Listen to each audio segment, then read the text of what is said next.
My name is FERNANDO. I'm a youth worker and I have a business called Next Generation London. I set it up in March 2009. I became a qualified youth worker when I was 16, but I've had experience since I was 13 working in different youth forums, youth clubs, volunteering. So going up for youth worker jobs, I was too experienced, but I was too young to go for a managerial job. So I thought, heck yeah, I'm going to start my own. So I started my own. I just used to go to the library, read business books, and just learn how to set up a business, what I needed, and just set it up, printed my business cards when I was in business. My age was a big challenge. I was 19. I just finished my A-levels, but that worked for me because of the grades that I got. I didn't want to go to uni because I didn't know what I wanted to do. So just set up my business, and it was just about the graft after, about actually getting the contracts in, getting the work, because we run youth programs. So to do with all different things, self-confidence, crime, law system, a whole range of things we do. So it was more the challenges about actually getting them contracts in and not it just being a one-off program, actually establishing a rapport with the college, the school, the uni, the PRUs, the prisons to get more work. What I like about it is being the boss. I can make my own decisions. I can do what I think is right, which might not necessarily always be right, but as a young person, I know what a lot of young people are going through, their struggles, their difficulties. I've been there, I'm still going through certain things. So I can relate more to them, and I can speak to them on a different level that, say, somebody who's 50 and hasn't grown up on the streets can. So, yeah. I think one of the main problems is negative stereotypes. That it's like if one person does something wrong, then the whole clique of young people get branded. It's like a lot of young people do crime, but then they don't necessarily know the reasons why they do it, and the authorities don't care about why they're doing it. They just want to sentence them and make them as an example.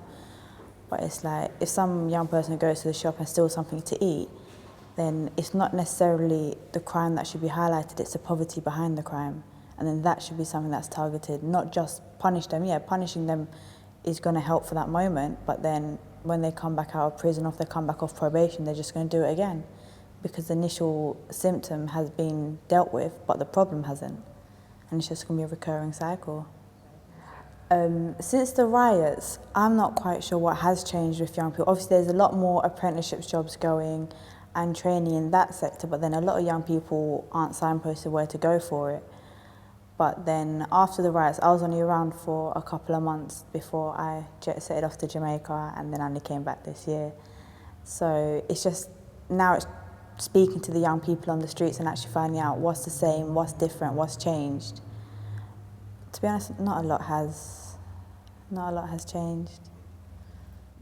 Guidance, tough love, an authority system that they can actually believe in, without just looking at crime and punishment and law and justice, something that they can go to and say, okay, this is where I need help from. Because with young people, a lot of it is to do with pride. They don't want to ask for help, but then they want help, but they go about doing it the wrong way through crime. So they're still not getting the help that they need. They're just given help that people think that they need, but it doesn't address the problems. I think there's a lot of role models in the older generation. Streetwise, in the sense of parents, teachers, community-based role models, but a lot of young people are looking for role models in the media, and they're looking for certain lifestyles that might not be able to be replicated on the streets of London. So it's not necessarily that there isn't role models in the older generations that we can actually have one-to-one physical contact with. It's that they're looking for role models that are in America that you can't sit down with them and talk because, one, they're in America, and the young people can't afford to go there. So it's unrealistic to say that, okay, Kanye West is my role model. You've never met him. You're not likely to meet him. So, but there's role models on the streets. There's role models in your family. There's role models in your school. It's just actually breaking down the barrier of actually thinking that somebody who's got money is a role model.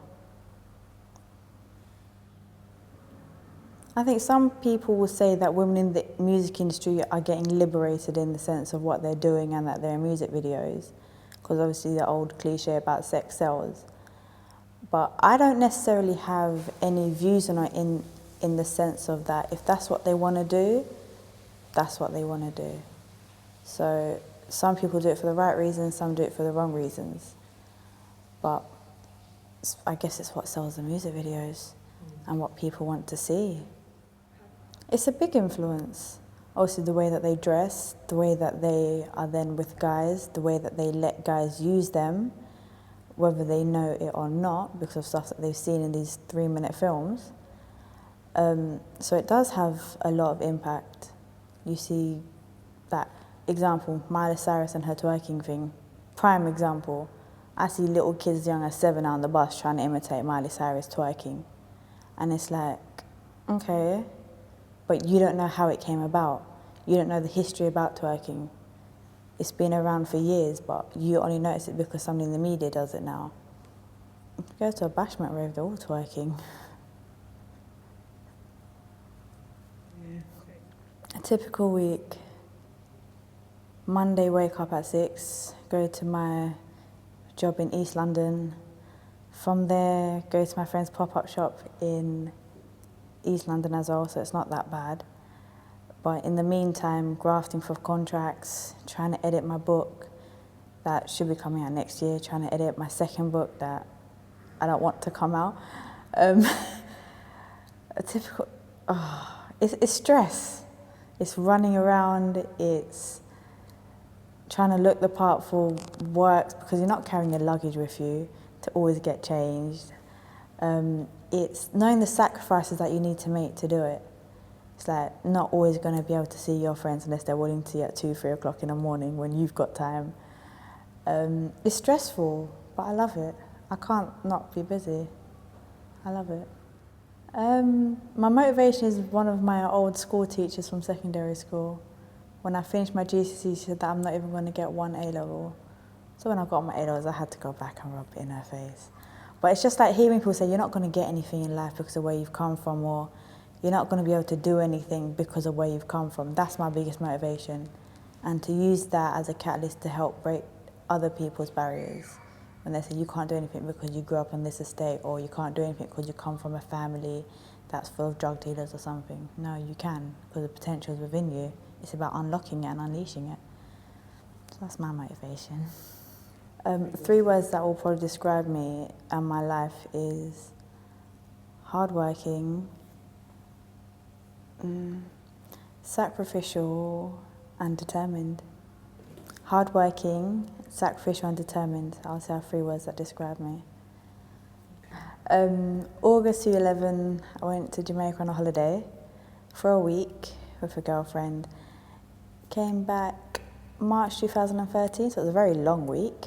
But no, I got a lot of experience working in prisons out there, especially working in the female prison with the juveniles, the under 18s that were incarcerated, learning about their backgrounds, just trying to work with them there.